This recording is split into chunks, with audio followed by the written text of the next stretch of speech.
કોઈ ખેડૂત પાસે મકાઈ પડે નહીં, એટલે એ વાત અમે ધારાસભ્ય સાહેબને બી કરી. ધારાસભ્ય સાહેબે તરત જ મને એમનું લેટર પેડ ઉપર લખાણ કરીને અમે પુરવઠા મંત્રી સાહેબને બી રજૂઆત કરી છે. સાહેબ બીજી વસ્તુ મારી સાંભળવામાં અમે આપેલું છે પુરવઠા મંત્રી સાહેબને ધારાસભ્યના લેટર પેડ પર માંગણી કરી છે કે મકાઈ. અને બીજી વસ્તુ સાહેબ મેં એવું પણ સાંભળ્યું છે કે સરકાર તો મકાઈની આયાત કરવાની છે, જ્યારે ખેડૂત ઘરનો ખેડૂત જ્યારે એને ટેકાના ભાવ નથી મળી રહ્યા તો બહારથી આયાત કરવાનો શું મતલબ? હા, આપણને સાંભળ્યું છે. તમારી વાત બિલકુલ સાચી છે.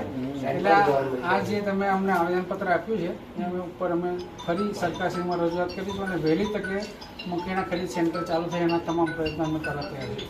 અમે તો સરકાર કે 24 કલાકમાં સેન્ટર ચાલુ કરી દઈશું. અમારી પાસે બધું છે, મેન પાવર છે, અમારી પાસે જગ્યા છે, ગોડાઉન છે. એટલે અમને જો આપે તો અમને શરૂ કરવામાં કોઈ તકલીફ નહીં. પણ હું જાણું છું મારા અનુભવ પ્રમાણે કે મકાઈની ખરીદી જો આપશે તો પુરવઠા નિગમના જે ગોડાઉન છે તે લાયક આપણા તાલુકાનું ગણેશ્વર જે છે ત્યાં કરે છે એ લોકો. અમને આપે તો તમે કરવા તૈયાર જ છે. અને બીજું સાહેબ આ જે રીતે મોંઘવારી વધતી જાય છે, મજૂરી, ખાતર, પાણી, આ બધું જ, તો આ ભાવમાં તો કદાચ ખેડૂતનો ખર્ચો પણ ના નીકળે. હું પોતે ખેડૂત છું એટલે હું તમારી લાગણી સમજી શકું છું. કઈ નહીં, સારી રજૂઆત કરજો. ઉપર અમારા બધા ખેડૂતો ખાતરી તમને આપું છું.